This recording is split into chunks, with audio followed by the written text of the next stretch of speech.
Sarah Brown here.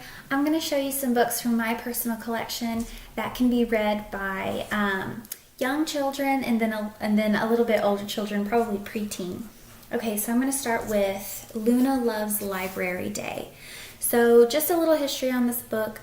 I recently had a mom ask about books that might help with separation, such as a mom and dad, or mom and dad separating, or mom and dad who don't live together already, and children who might not be understanding, like, well, what's going on? Is it my fault? What's kind of going on? So this doesn't specifically say anything about separation or anything like that, but I love the story in it, and let me share with you why. So Luna Loves Library Day. So Luna loves Library Day. Library bag, check. Library card, check. Books to return, check. So you can see she's with her mom. Her mom's helping her get ready for Library Day. Mom drops Luna off at the library. Dad is always waiting with his head in a book. So you can see that Luna is being dropped off and she's there to meet her dad.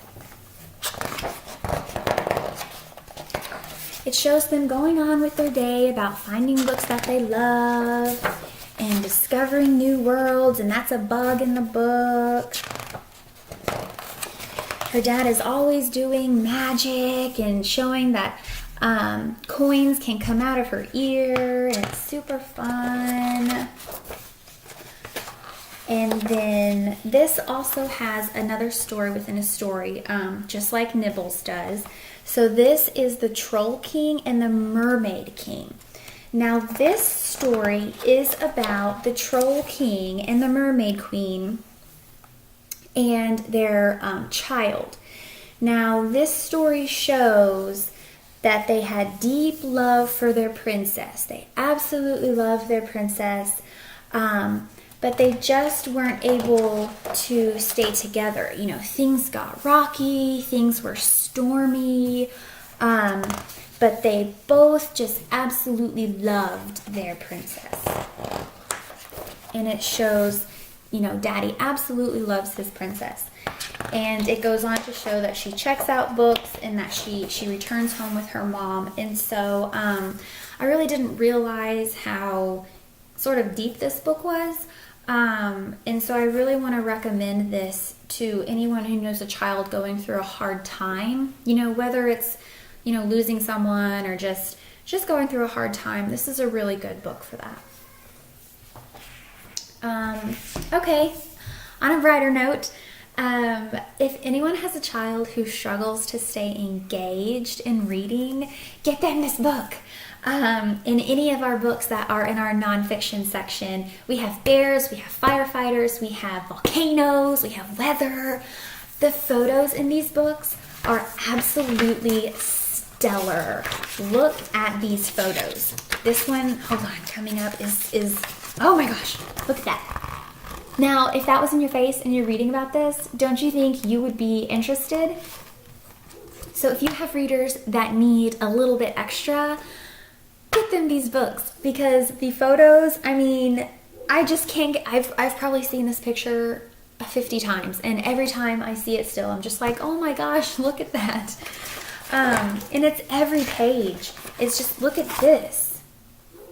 So, and the words are not challenging. There's one sentence, two sentences, three sentences.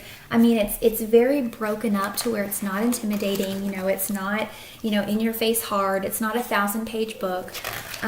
This is a really good book for kids who need a little bit more action within the book. Okay, do we have any Beauty and the Beast fans out there? I am in love with Beauty and the Beast because I want her library. A lot of people want the Beast, but I just want the library that she has. It's so gorgeous. Okay, so I've said this before about this book. I'm in love with these beautiful pages.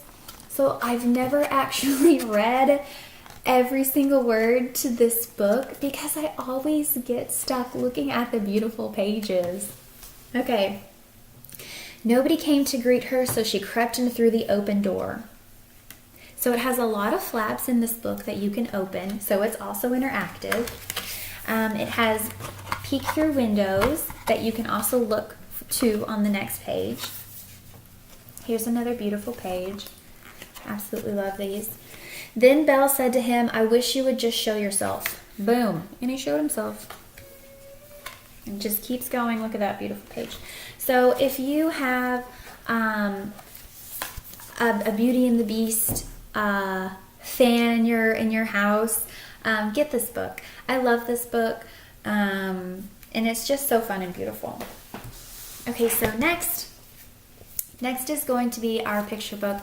A lot of people think when I say picture books, or any of us say picture books, they just think, oh, you put a picture, you take a sticker, sticker book, you pick up a sticker and then you put the sticker down and you're done.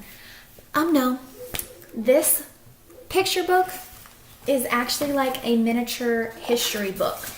And so when I first hear history, I sort of blank out because I've never been a history fan. I want to be a history fan so bad, but I'm just not. This helps with that because each little blurb is history, and it's just 1 or 2 sentences, and then you get a picture, and then you get to move on. And so that's the kind of history book that I need. Let me read one of my favorite parts in this book. Okay. This is one of my favorite parts. The Wasp. During the war, more than 1,000 U.S. women joined the Women Air Force Service Pilots, or WASPs. WASPs ferried cargo and helped to fly new planes, such as this Gunman F-6F Hellcat, from factories to military bases and ports. We did that, ladies. And then you're just gonna, of course, there's guys stuff in here too, of course. And then in the end, there's all the stickers for their uniforms, for their planes, for their other equipment. There's so much in here. It's awesome. So I definitely highly recommend this. Okay, thanks for watching, and I hope you found something that you absolutely loved.